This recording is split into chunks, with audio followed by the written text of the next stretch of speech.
If you know Jesus, then you know God.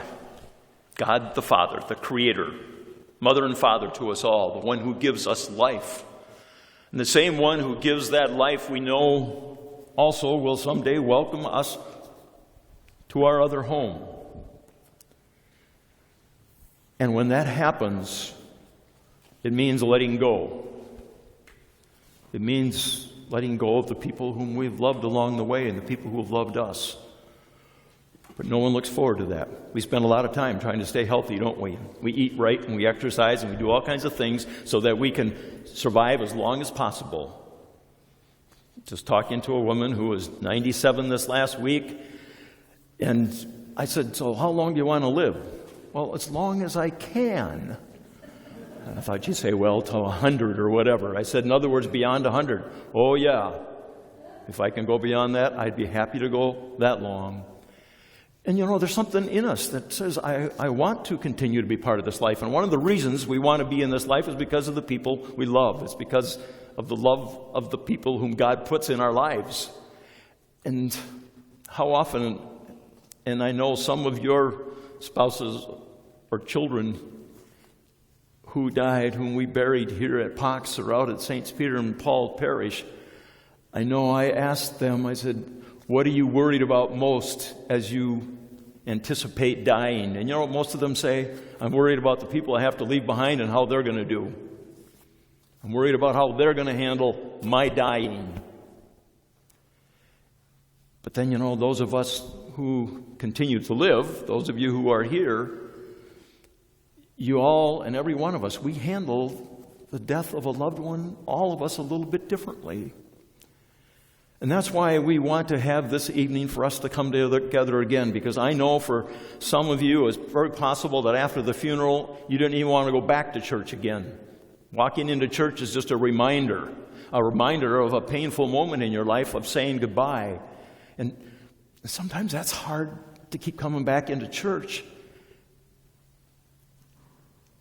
And pray to God, because maybe there's been a lot of hurt in your life at the loss of this person who was so special in your life. But that's exactly the reason Jesus came for us. It's exactly the reason Jesus established the church. And even though this church now goes among many, many different denominations, we know there are a lot of Christians, but all those Christians do believe in one thing. Jesus came and died for us so that we could live eternally in heaven. The whole purpose of Jesus coming and whole purpose in this gospel is that there is a dwelling place for us in heaven. And Jesus wants to reassure us that that has to be our constant hope. Otherwise, how can we say goodbye to someone if we don't have that hope and that trust and that belief that that person now waits for us again till we'll be together again? I just want to tell you a story about a lady from one of the other parishes I was in. She'd been married twice, and both of her husbands had died. And she was brought to emergency one night into the emergency room at the hospital, and I was there, and they said, "We have to do emergency surgery on you."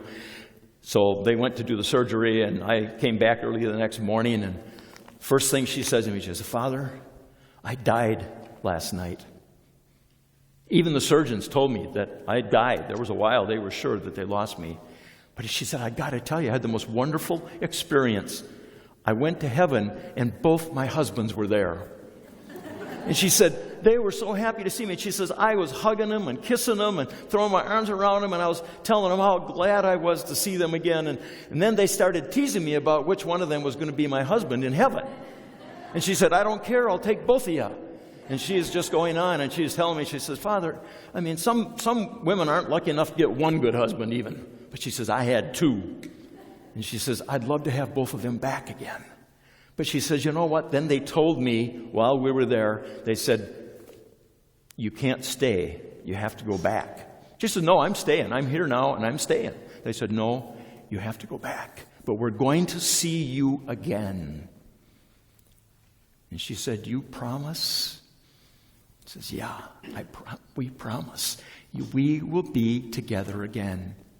And I remember she looked at me and she she says, and then you know what? I woke up, and these are her words, I woke up in this damn hospital bed. She said, this is not where I want to be. I want to be with the people I love who have gone before me. And that is what Jesus tells us today in the gospel. We will see these people we love again. And we have to live with that hope and that promise. Tonight we come here, to remember. And those people we love who've gone before us, we will always remember them. And hopefully we hang on to the good memories, even though there probably have been those other moments too, with those same people. The struggles maybe in those relationships. But tonight is a time for us to remember the blessings of these people God has placed in our lives. And even more so, the promise that we will be together again. Jesus reassures that. And he says if we know and believe in Jesus, then we really know who God is, the Creator, the one who gives us life, and the same one who will give us another life, a new life in heaven. What a gift we have been given in that promise of eternal life. Let that be the promise we carry in our hearts tonight and the belief that is ours as we come here. So, my friends, at this time, I invite Fran to come forward.